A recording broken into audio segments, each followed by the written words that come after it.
오늘 본문도 사실은 같이 읽었습니다만 제일 마지막에 기쁨이란 단어로 끝나고 있습니다. 오늘 문장도. 어떤 연유에서 우리가 기뻐해야 하는지에 대한 이야기를 살펴보려고 합니다. 오늘 본문이 놓인 요한복음 13장에서 17장까지는 우리가 계속해서 살펴보는 것처럼 예수님과 제자들 사이에 아주 긴 서사가, 긴 이야기 있습니다. 근데 오늘 특별히 이제 15장 1절부터 시작하는데 15장에서 뭔가 좀 내용이 나뉘는 것 아니냐 이런 생각을 가질 수가 있어요. 왜냐하면 지난주에 읽어본 14장 맨 마지막 절 31절이 이렇게 끝나요. 일어나라 여기를 떠나자 하시니라. 그러니까 뭔가 예수님께서 이렇게 행동을 하셔서 장소를 바꾸는 것처럼 끝나기 때문이에요. 그런데 전체적으로는 13장, 14장, 그리고 15장, 16장, 17장이 같은 분위기와 같은 정서가 계속되고 있다라고 할 수 있습니다. 왜냐하면 앞에서 말씀하고 있었던 다른 보혜사 성령님에 대한 이야기가 15장 26절에 나옵니다. 그 16장에서 계속해서 성령님에 대한 이야기가 나오고 있습니다. 예수님과 제자들이 아마도 식사를 하시다가 다른 장소로 옮기셔서 이른바 2차를 가셨는지 모르겠지만 아니면 전혀 다른 때에 말씀하신 것이 이렇게 한 자리에 묶여졌는지는 모르겠지만 포도나무와 가지 또 그 열매인 포도에 대해 말씀하시는 것으로 보아서 이것이 전혀 뜬금없는 이야기 같지는 않습니다. 왜냐하면 지금 예수님께서 제자들하고 마지막 식사 이른바 최후의 만찬을 하고 계시는 상황을 그려보면은 바로 눈앞에 포도주를 보시면서 또는 포도주를 같이 마시면서 하시는 말씀으로 생각할 수 있기 때문입니다. 그렇다면 오늘 이야기는 아주 현실적인 이야기가 되는 거죠. 눈앞에 포도주를 놔두고 그 포도주에 대한 이야기를 하는 거니까요.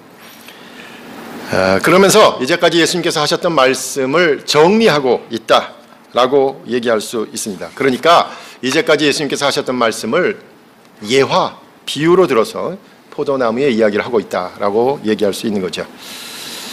흥미로운 사실은 뭐냐면 구약에서도 이스라엘 백성을 포도나무로 비유하고 했습니다. 시편 80편 8절에 보면 이런 말씀이 있어요.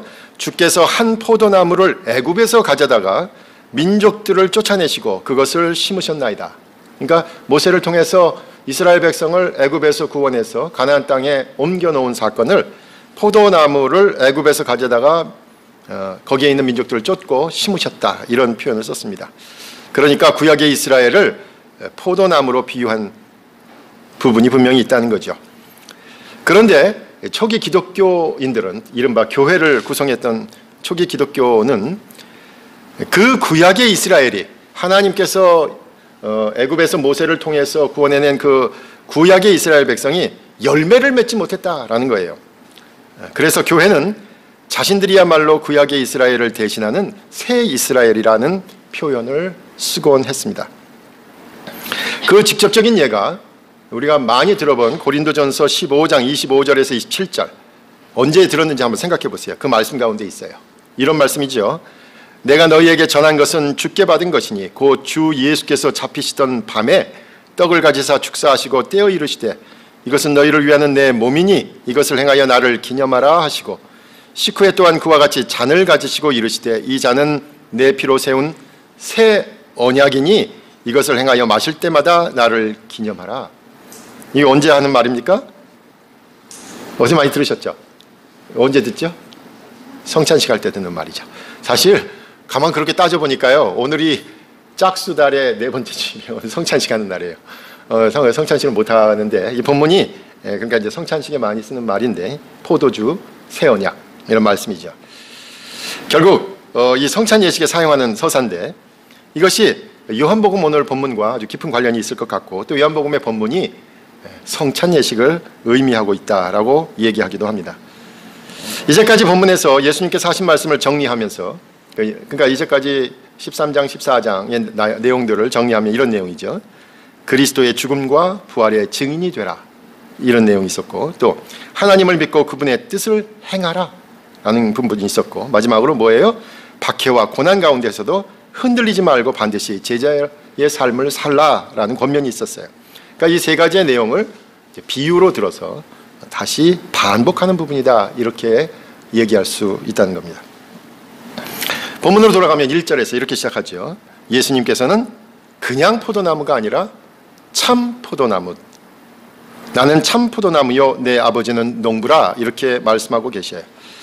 이렇게 시작하신 것도 결국은 진정한 포도나무인 자신을 통해 제자들의 열매를 맺을 것을 기대하고 계신 예수님의 계획을 알 수 있습니다. 구약에서는 어떻게 나왔습니까? 하나님께서 농부, 이스라엘 백성이 포도나무, 이랬죠. 농부와 포도나무, 하나님과 이스라엘 백성. 근데 본문은 어떻습니까? 농부가 하나님인 것은 동일해요. 하나님께서 농부인 것은 같지만 포도나무는 예수님이고 제자들은 그 가지다라고 말씀하고 있습니다. 구약의 비유와는 달리 예수님께서 직접 포도나무라는 대목은 결국 예수님을 통해서 새로운 출발, 새로운 언약, 새로운 생명이 시작될 것이다 라는 이야기입니다. 우리가 거슬러 가면요, 요한복음이 7개의 표적으로 구성되어 있다고 그랬잖아요.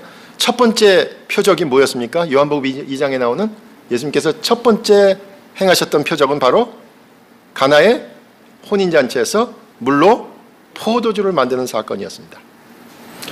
가장 첫 사건도 물로 포도주를 만드신 거고요. 또 예수님의 마지막 순간도 그 포도주를 연상하는 포도나무의 비유를 들고 계시는 것이죠. 그러니 다시 말씀드리면 무엇입니까? 예수님은 본인을 통해서 구약의 이스라엘 백성이 하지 못한 일을 하겠다라는 강력한 의지를 요한복음을 통해서 우리가 읽을 수 있습니다. 요한복음을 통한 새로운 출발, 참 포도나무인 예수님과 그리고 가지인 제자들이라는 오늘의 비유를 통해서 주님께서 제자들에게 기대하신 것을 몇 가지로 본문에서 찾아볼 수 있습니다. 첫째는 무엇입니까? 바로 포도나무와 가지가 하나 되는 것입니다. 하나 되는 것. 이게 단어가 참 이게 하나됨밖에는 정확한 단어가 없는 것 같아요. 제가 그래서 사실 오늘 설교의 제목을 참 포도나무와 가지, 그리고 사실은 콜론하고 연합 이게 이런 단어를 썼어요. 하나됨, 연합, 또 어떤 보니까 친밀함, 이런 단어입니다. 2절에서 내게 붙어 있어 라고 표현하셨고 4절에서는 내 안에 거하라, 나도 너희 안에 거하리라. 결국 이런 말씀이 예수님과 제자들의 하나됨을 강조하고 있습니다. 포도나무와 가지가 하나 되어 붙어 있다, 이런 말씀입니다. 아버지와 아들이 하나이듯 예수 그리스도와 제자들은 하나가 되어야 한다는 겁니다. 가지가 포도나무에 붙어 있어야 한다. 가지가 포도나무에 붙어 있어야 한다. 이것은 그리스도와 함께 한 몸이 된다라는, 이게 어떻게 보면 교회 역사에서 아주 계속해서 흘러나온 이른바 신비주의 전통과도 같습니다. 여러분, 신비주의라는 말의 정의가 바로 그거예요. 신과 하나가 된다. Union with God. 신과 하나가 된다. 여러분, 신비주의란 말 들으면은 그걸 어떻게 정의할까 생각하면 신비한 뭐 이렇게밖에 안 되잖아요. 신비주의를 정의하면서 신비주의라는 말을 쓸 수밖에 없는데, 신비주의라는 영어의 정의는 바로 하나가 되는 것, 하나님과 하나가 되는 것입니다. 제가 자주 드는 예 가운데 하나가 8세기에 영국의 신비주의 시 가운데 하나입니다. 그 제목은 나무의 꿈이라는 시입니다. 나무의 꿈. Dreams of the Rod라고 되어 있어서 영어 고에 rod, 막대기가 아니라 ROD, ROD에 아마 고온 걸로 알고 있어요. 그래서 직역하면 나무의 꿈이라는 시입니다. 이 시는 밤에 철야를 하던 시인이 나무가 된 모습을 환상으로 그리고 있어요. 그런데 이 나무는 배임을 당해서 죄인들을 매다는 십자가가 됩니다. 나무가 십자가가 된 거예요. 이제 그런 환상을 본 거죠, 시인이. 그때 아무 죄도 없는 한 분을 사람들이 끌고 와서 못으로 그분의 손과 발을 나무에, 내가 나무인데 나무에 못을 박는 거예요. 그분의 고통을 같이 느끼죠. 그분의 아픔을 같이 느낍니다. 그리고 나서 어떻게 됩니까? 그분이 부활하셔서 바로 그 예수님으로 인해서 십자가가, 이 나무가 함께 사람들의 사랑을 받고 아름답게 장식되는 환상을 보는 거예요. 그래서 나무가 된 시인은 깨닫습니다. 내가 주님께 묶인 것이 아니라 주께서 오셔서 그의 손과 발을 나에게 못으로 박아 하나가 되셨다라는 겁니다. 우리는 신앙생활한다, 교회 생활한다, 말씀에 따른 생활을 한다고 하면서 때로는 어떤 생각을 합니까? 하고 싶은 것 못하고 무언가 매여 있다고 생각하곤 하지요. 그래서 신앙생활을 마지못해서 하는, 마치 무서운 분 앞에서 눈치를 보면서 하는 경우가 있곤 합니다. 그런데 사실은 우리가 묶인 것이 아니라 우리를 위해서 주님께서 오셔서 자신의 몸을 우리와 하나가 되게 하신 것입니다. 자신의 몸을 목 받듯이 우리를 등에 지고 우리를 끌어안고 우리와 하나가 되신 것은 바로 주님이십니다. 우리가 묶인 것이 아니라, 우리가 어디에 매인 것이 아니라 주님께서 우리에게 묶이신 겁니다. 우리를 위해서, 우리 때문에 우리를 살리려고 하나가 되신 겁니다. 주님과 하나가 되는 것이 왜 중요한지를 6절에서 이렇게 말씀하셨습니다. 사람이 내 안에 거하지 아니하면 가지처럼 밖에 버려져 마르나니 사람들이 그것을 모아다가 불에 던져 사르느니라. 예수님과 하나가 되는 것은 생명이 달려 있음을 알 수 있습니다. 아마도 13장에서 식사자리에서 떠난 가룟 유다를 의미하는 것이라 생각이 됩니다. 주님과의 교제로부터 떨어져 나간 이는 포도나무로부터 잘려나간 가지처럼 죽음이 기다리고 있다는 거죠. 그러므로 주님과 하나가 된다는 것은 처음 주님을 만나 새로운 생명을 얻었을 때의 그 감격과 그 간절함과 그 순수함으로 계속 줄기를 뻗으며 살아가라는 것입니다. 주님과 하나가 되는 가장 기본적인 수단 무엇일까요? 말씀, 찬양, 기도, 금식, 그리고 성찬입니다. 성찬은 실제적으로 하나가 되잖아요. 그리스도를 받는 거니까요.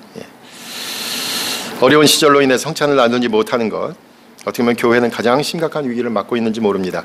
성찬이라는 의미를 좀 더 확대하면 삶을 나누는 공간을 함께하지 못하는 거니까요. 여러분, 모일 때마다 성찬을 나누는 교회들 있지 않습니까?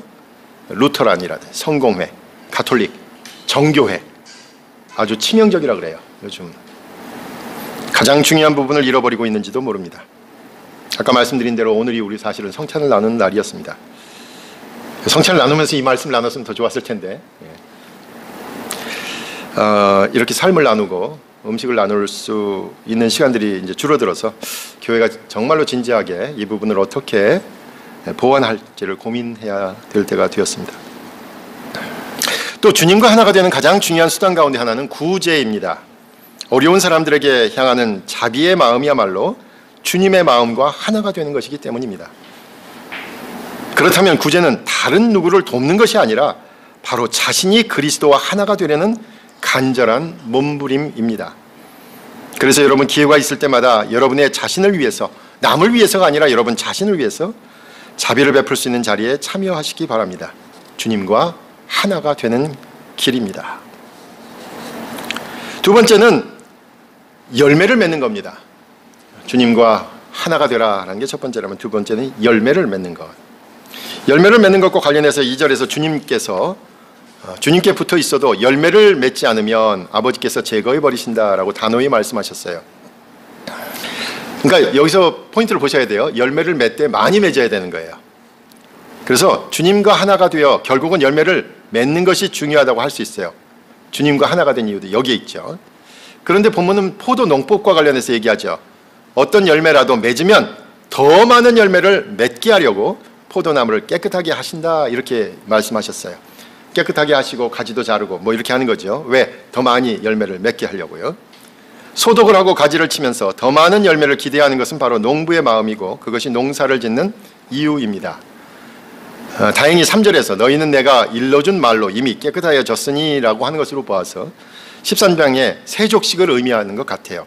그때 주님께서 깨끗하게 하셨으니까. 또 한편으로는 주님을 믿고 말씀에 순종함으로 깨끗하고 의로워졌다라고도 교리적으로는 해석할 수 있을 것입니다.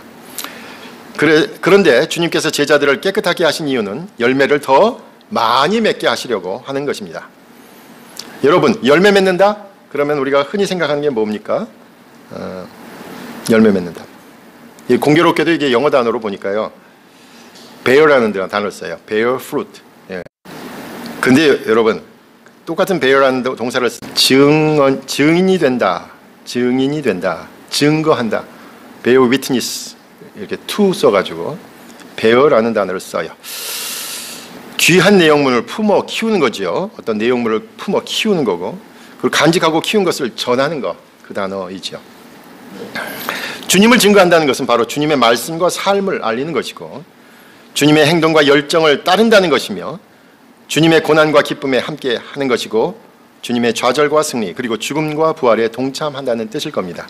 그 주님의 사역에 대해서 증언하는 것, 주님께서 그런 분이시다고 증인이 되라라는 말씀, 이것이 열매를 맺는 것이다 라고 얘기할 수 있어요. 또 여러분, 열매를 맺는다 그러면 흔히 얘기할 수 있는 게 그전부터 들었던 얘기 가운데 뭐죠? 열매를 많이 맺으십시오. 뭘까요? 우리가 얘기하기도 어려운 그 단어, 전도라는 단어죠. 전도.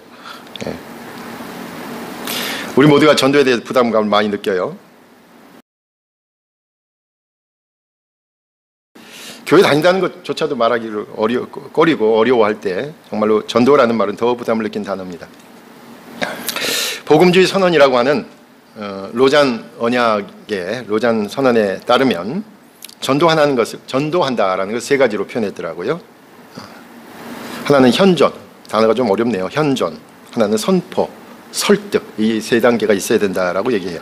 근데 영어로 표현하면 이것도 이제 3P예요. 뭐든지 이렇게 외우기 좋게 시험 공부하기 좋게 이렇게 정리하죠. P, 현존, presence라는 단어가 하나 있고요.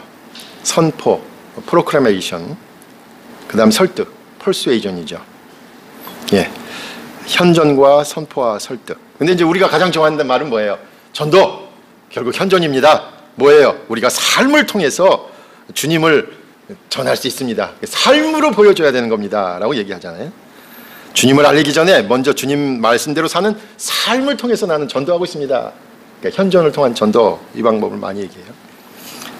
제가 이것도 이제 사실은 전도학 논문 심사를 하다가 들은 내용이다. 그래서 현존을 강조하는 본문, 중요하게 생각하는 본문이 있어요.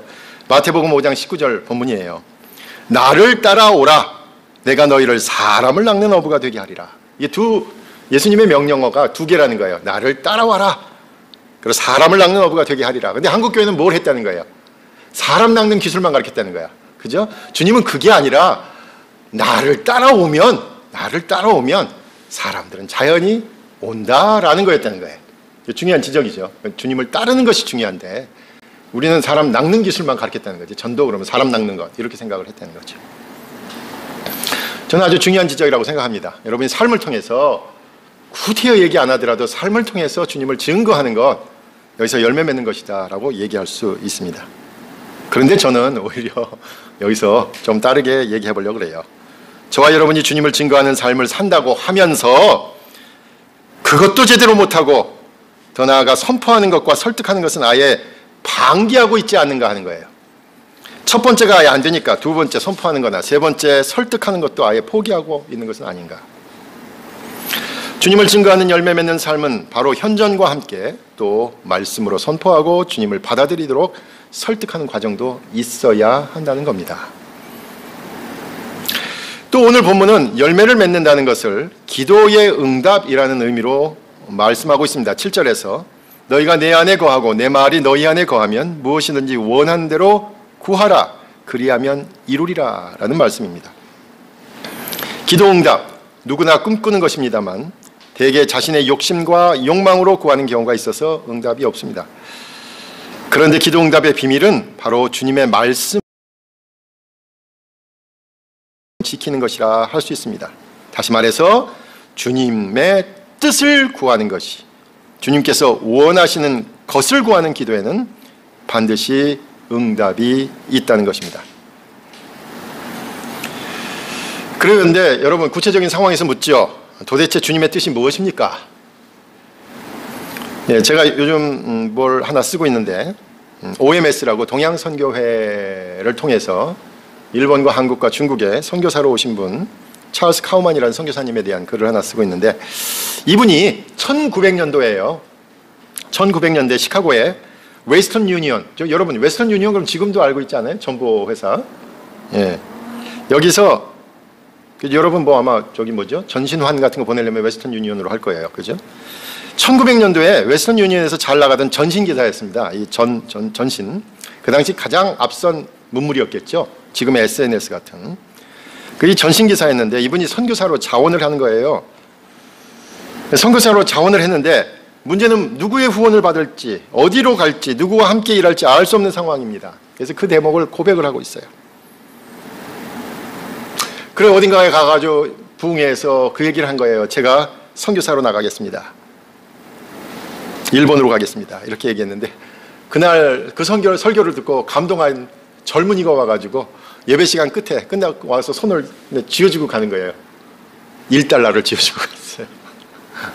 1달러 갖고 뭐 할까 이런 생각을 했는데 이분은 그때 1달러를 주면서 뭐라고 쓴 줄 아세요?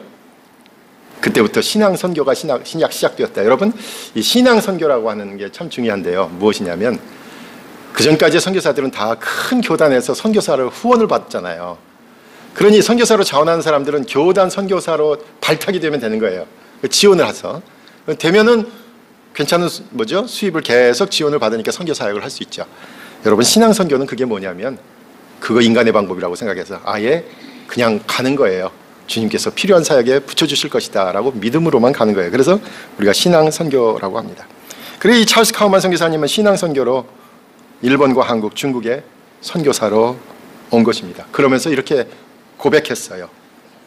우리가 주님의 뜻이 무엇입니까? 주님의 뜻이 어디에 있습니까? 길을 보여주십시오 라고 얘기하는데 이분은 이렇게 얘기를 했어요. 그 자신의 경험을 통해서 누군가 주님의 뜻대로 행하고자 한다면 그는 그분의 가르침을 알게 될 것이다. 행하고자 하는 마음이 있으면 길은 있다는 거예요. 근데 대개 우리는 길을 먼저 물어요. 길을 먼저. 의지는 없지. 도무지 판단이 어려울 때 주님의 길이 어딘지, 양 갈래길에서 이쪽인지 이쪽인지 어려울 때 어느 것이 주님의 뜻입니까? 자기의 것을 내놓고 희생하는 것이 주님의 뜻에 가깝다고 생각합니다. 그리고 그만큼 기도하면서 신중하게 주님의 뜻을 구했다면 주님의 뜻에서 크게 어긋나지는 않을 것이다 라고 생각합니다. 마지막으로 세 번째는 하나가 되는 것, 열매를 맺는 것. 세 번째는 하나님께 영광을 돌린다라는 겁니다. 8절에서 너희가 열매를 많이 맺으면 내 아버지께서 영광을 받으실 것이요 너희는 내 제자가 되리라 라는 말씀에 나타납니다. 주님과 하나가 되어 열매를 맺으면 결국 아버지께 영광을 돌리는 겁니다. 우리의 신앙의 최종 목표가 과연 무엇이냐? 구원받는 것이냐? 아니면 아버지께 영광을 돌리는 것이냐? 아주 오래된 논쟁입니다. 그런데 궁극적으로 우리 신앙의 목표는 하나님께 영광을 돌리는 것이라는 점이 중요합니다. 그 사실을 기억하는 것이 중요합니다.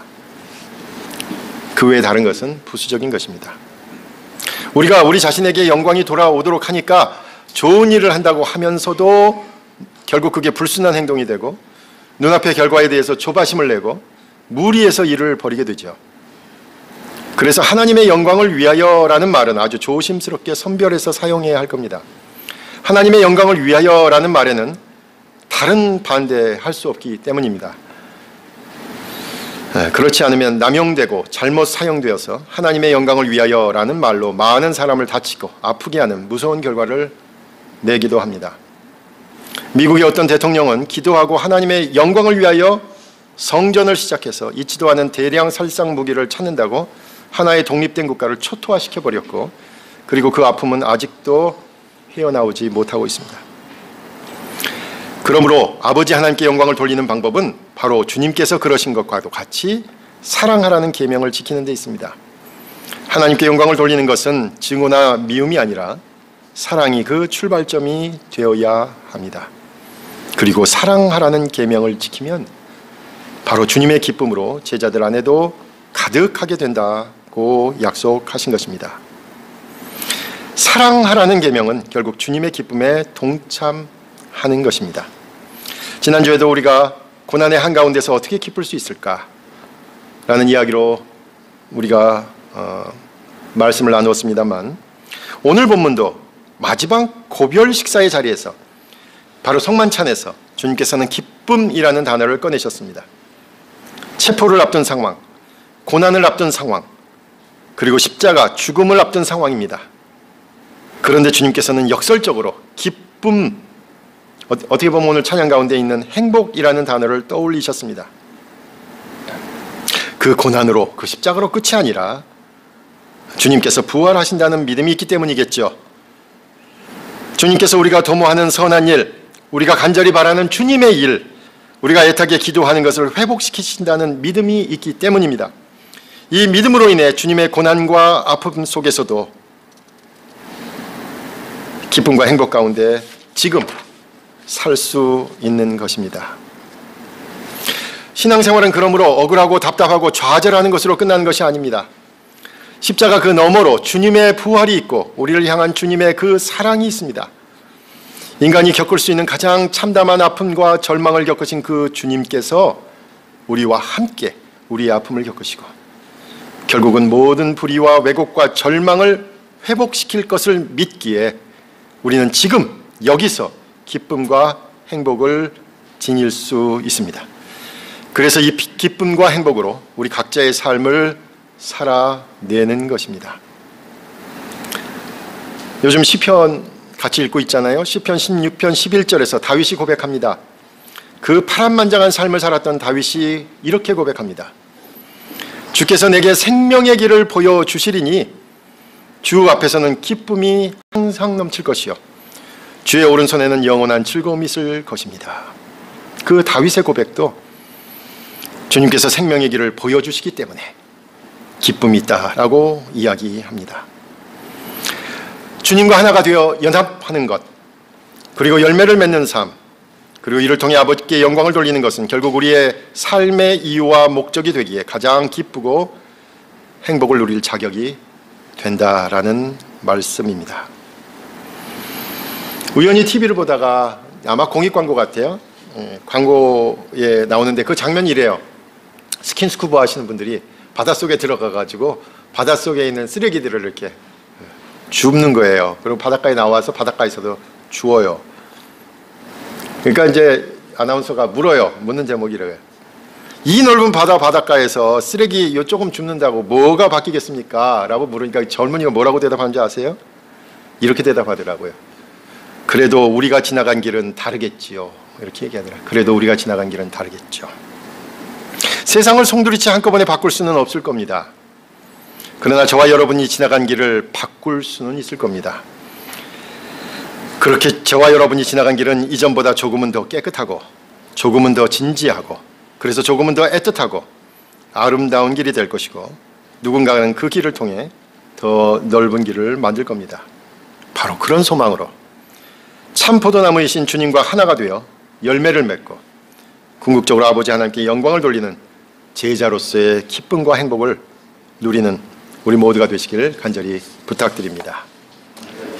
기도하겠습니다.